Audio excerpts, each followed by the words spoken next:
It's time to get off the dime and pay for construction of a new veterans nursing home here in Walla Walla.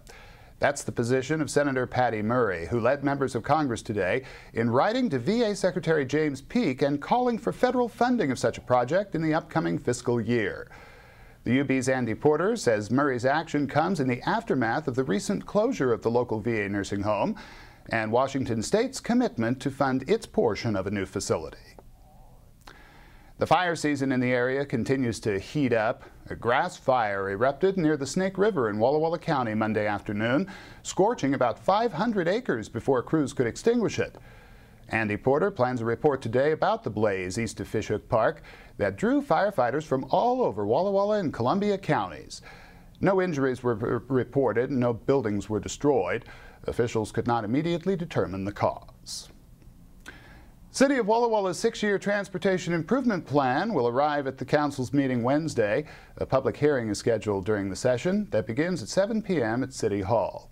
A staff memo says the plan's essentially the same as last year's, but the Myra Road-Dalles Military Intersection project was raised in priority, and the expected completion dates of several projects were updated.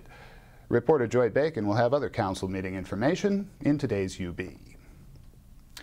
Everybody seems to want to be a photographer these days, what with cell phone cameras and those point-and-shoot digitals. Couldn't be easier, right?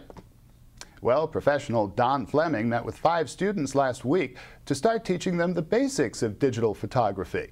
They located and formatted their flash cards, found the battery, went over color calibration and red-eye concerns, and the students' heads were spinning. You'll get the picture today when you read Don's column. And cushion yourself for Sheila Hagar's fluffy little column about pillow talk. Last month, Sheila wrote about the difficulty of finding a pillow that's not too hard, not too soft, but just right. Since then, readers have responded with their suggestions on how to get a good night's rest. So lay back and read about the pillow poll in today's Food and Family section of the UB.